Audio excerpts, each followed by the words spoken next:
High বন্ধুরা, কেমন আছেন? আশা করি সবাই ভালো আছেন, আমিও ভালো আছি। আজ শেয়ার করব আপনাদের সাথে সকালের নাস্তা। গ্রামের বাড়িতে সকালের কি কি নাস্তা তৈরি করে। তো আমি কড়াইয়ে সয়াবিন তেল দিয়ে দিলাম রসুন কুচি, পেঁয়াজ কুচি ও মরিচ কুচি। এবারে আমি পেঁয়াজ রসুন ভেজে ধুয়ে রাখা ডালগুলি দিয়ে নেড়েচেড়ে আমি ডালটা কষিয়ে নিব।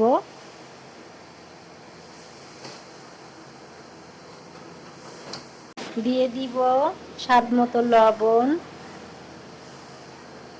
মরিচের গুঁড়া, হলুদের গুঁড়া,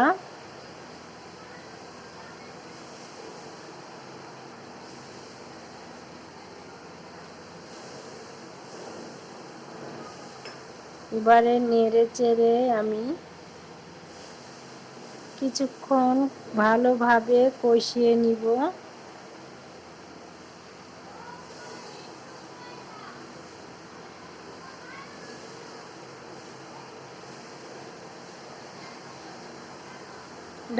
ডালটা ভালো করে কষিয়ে নিয়ে আমি পানি দিয়ে দিব।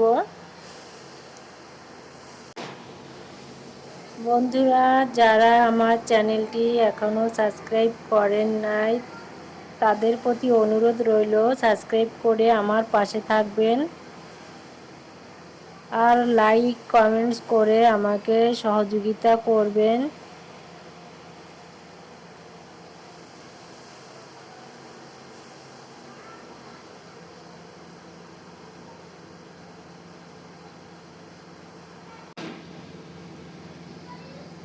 তো আমি ডালটা কষিয়ে এবারে পানি দিয়ে দিব।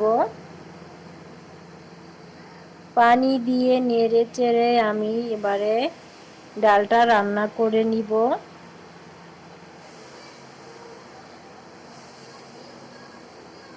আর যারা আমার ভিডিও দেখেন, লাইক কমেন্টস করেন, তাদের প্রতি অগাধ ভালোবাসা ও শ্রদ্ধা রইল। তো আমার ডালটা কিন্তু হয়ে এসেছে। তো নেড়ে চেড়ে আমি ডালটা নামিয়ে নিব।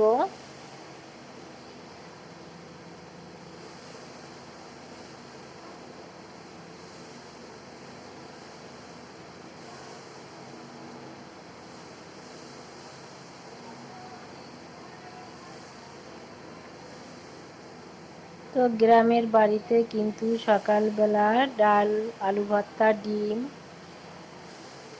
রান্না করা হয়। তো ডালটা হয়ে গেছে, এবারে আমার ভাতটাও হয়ে গেছে। তো এবারে আমি আলু সেদ্ধ দিয়েছি, দেখেন আলুটা কেটে আমি ছোট ছোট করে সিদ্ধ করে নিচ্ছি। তো আলু সিদ্ধ হয়ে গেছে, দেখেন ডালটাও হয়ে গেছে। ডালটা কিন্তু খুব সুন্দর হয়েছে, ঘন করেই আমি ডালটা ভুনো করেছি। এবারে আমি 3টা ডিম ভেঙে নিয়েছি, হালকা হলুদ এবং সামান্য পরিমাণ লবণ দিয়ে গুলিয়ে নিচ্ছি। তো এবারে কড়াইয়ে তেল গরম করে হাই হিটে গরম করে ডিমটা ঢেলে দিতে হবে। তো দেখেন খুব সুন্দর ডিম ভাজাটা হবে, তেল পিঠার মতো কিন্তু ফুলে উঠেছে, দেখতে কিন্তু ভালোই লাগতেছে, ডিমটা খেতেও মজা হবে। তো আমি ডিমটা উল্টিয়ে পিস পিস করে কেটে নেব।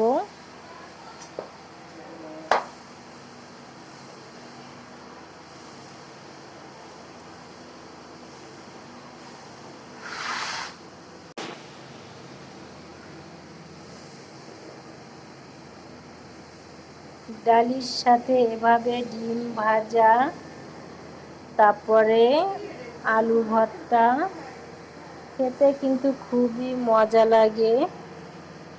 একবার এভাবে খেয়ে দেখতে পারেন।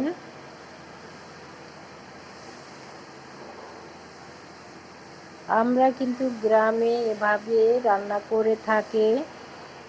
এখন তো বৈশাখ মাস, প্রতিটা ঘরে ঘরে ধান এসেছে, তো ধান নেওয়ার অনেক কষ্ট। তো ধানের সময় দেখা যায় হালকা পাতলা রান্না করেই সারাদিন কাজ করে। তো এভাবে সকালবেলা ডাল ভাত, ডিম, আলু ভর্তা বা রুটি ভাজি সবাই করে নেয়।